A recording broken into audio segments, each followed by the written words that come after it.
Assalamualaikum warahmatullahi wabarakatuh.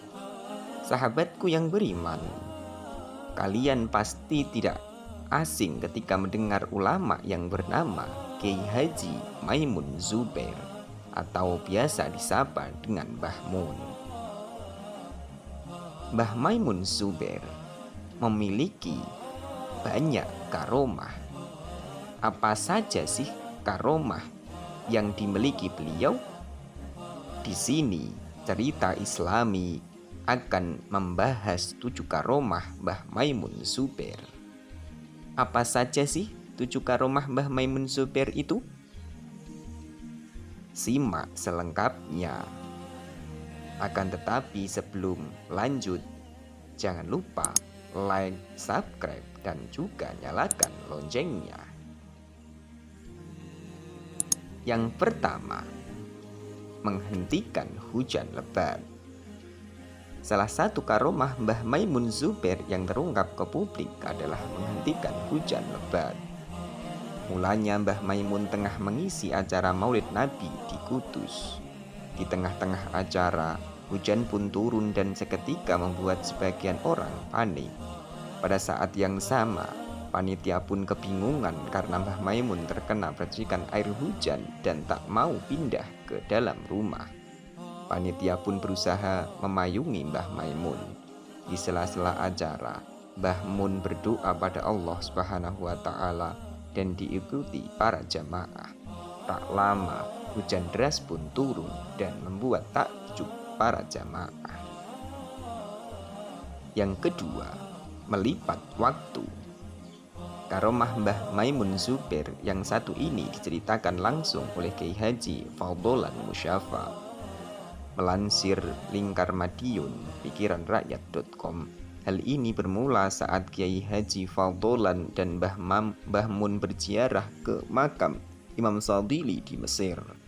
Kiai Faudolan yang saat itu telah berkuliah di sana bingung karena waktu yang dimiliki Mbah Maimun di sana terbatas. Di sisi lain, jarak tempuh menuju makam sangat jauh dan umumnya harus menginap. Namun, karena mendapat permintaan langsung dari Mbah Maimun, maka mereka pun berangkat. Menempuh perjalanan 400 km. Ternyata, rombongan tiba dengan waktu hanya 2,5 jam, yang biasanya sampai 9 jam. Yang ketiga, mobil melaju tanpa bahan bakar. Sukar dipercaya tapi benar adanya. Begitulah karomah Mbah Maimun saat menaiki mobil tanpa bahan bakar. Diceritakan, Mbah Maimun kerap menaiki sebuah mobil yang mudah rusak. Bahkan, mobil tersebut selalu masuk bengkel. Saat di perjalanan dari Pasuruan, ada sebuah kejadian yang sukar dipercaya.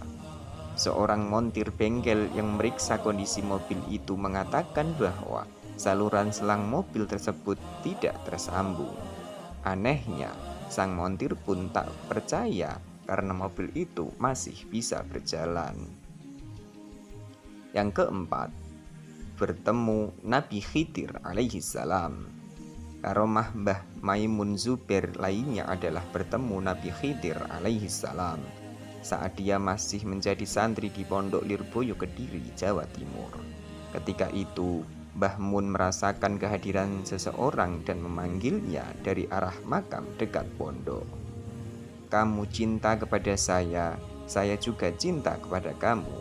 Dijamin Gusti Allah nantinya," ucap sosok tersebut yang dipercaya Nabi Khidir. Nabi Khidir pun mendoakan Mbah Mun dan seketika hilang dari pandangan Mbah Maimun. Yang kelima, menyembuhkan penyakit. Kiai Faudolan menyaksikan kembali karomah Mbah Maimun Zubair ketika ulama besar tersebut menyembuhkan penyakit dengan wasilah air. Hal ini bermula ketika ada seorang ibu pemilik warung yang meminta air doa pada Mbah Maimun untuk suaminya yang tengah sakit.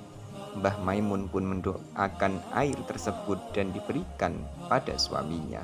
Beliau juga mengusapkannya pada orang yang tengah sakit tersebut. Tak lama suami dari ibu pemilik warung itu berangsur pulih. Yang keenam, restoran Mesir terbakar. Kiai Fadlan juga menceritakan karomah Mbah Maimun saat mengantarkan beliau dan istrinya ke makam Imam Syadzili. Saat itu rombongan beristirahat untuk makan di sebuah restoran.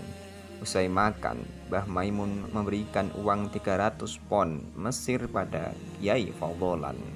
Namun, kasir mengatakan kalau uang untuk membayar tersebut kurang karena totalnya 750 pon Mesir.